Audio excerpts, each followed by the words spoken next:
Okay. So who remembers who we've been talking about? Who have we been talking about? What do you think? God. Well, we always talk about God, but today, in the last few weeks, we've been talking about a guy who had oil dumped on his head. Anybody remember?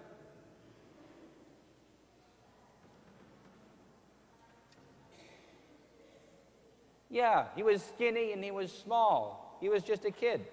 But God picked him to be the next king. What was his name? David. There we go. So David has been running around, and last week he fought a giant. Remember? He threw a rock at the giant's head and it hit him on the forehead, and then the giant fell down, and he took the giant's sword and he cut his head off, right? Very bloody, very gory, very not appropriate for church, but it happened, and it's in the Bible too, right? So, was David the king? He had been chosen as God's pick for the king, but there was still a king, and David worked for him. And the people started to really think that David was just the best. He went out and he fought the bad guys. When he fought them, he always won. And the king, he just sat at home and sent his armies here and there. So they used to say, yeah, Saul the king, he's all right, but David, he's our guy. If he can't do it, no one, right? Okay? You know, okay? So what do you think happened?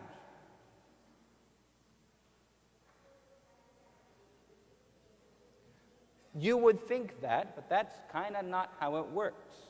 But that's what the old king was afraid of. So he got jealous, and he started deciding, I'm going to kill David and get rid of him because the people like him more than me, so if I get rid of him, then that won't be a problem anymore. Does that seem smart? But it's what happened.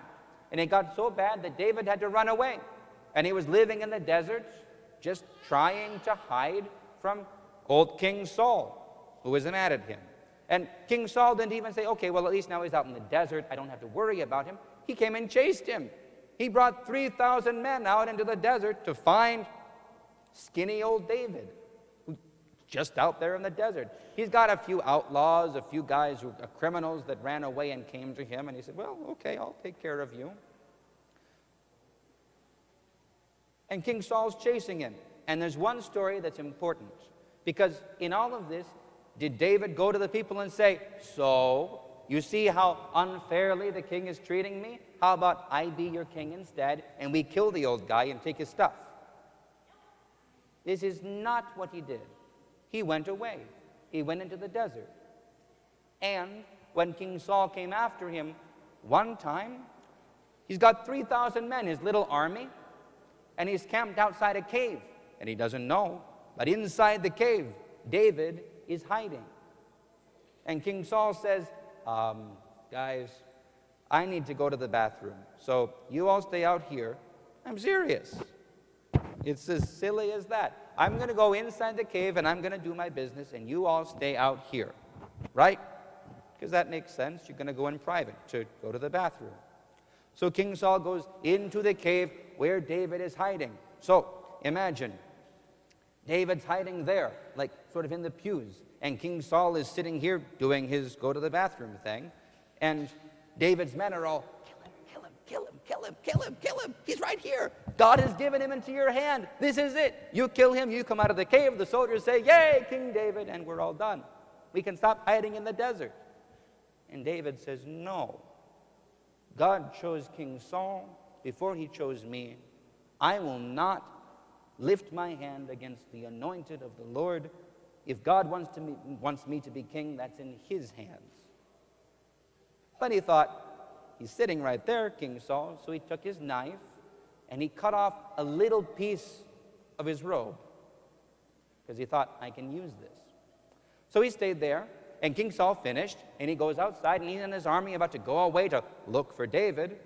And David comes out and says, hey, king, you think I'm trying to kill you, but look what I've got in my hand. Look how close I was to you just 5 minutes ago. You really think I'm trying to kill you? And King Saul said, you're right. I'm going home. I'm sorry. You're more righteous than me. It's going to be okay. I won't keep trying to kill you. He forgot about that and went again, but for the moment. The point of the story is that we see what kind of person David is. Is he determined to be king whatever happens? What do you think, Costa? No. Is he ready to kill somebody else to take power? No. He's a servant of God. He's doing it right.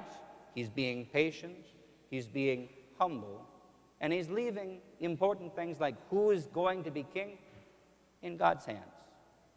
So it's hard to draw a lesson for this because hopefully you don't have any crazy old kings chasing you in the desert and trying to kill you right now. That would be bad. But as you get older, remember King David. When life is hard, when people aren't treating you fairly, and you really, really want to fight them back in the same way that they're treating you, remember King David. Remember that God took care of him exactly because he didn't try to seize and take power and wealth for himself. He waited for God. So work hard, do the right thing, but don't do violence against another person to gain power for yourselves. That's the lesson. Now let's stand up and take communion.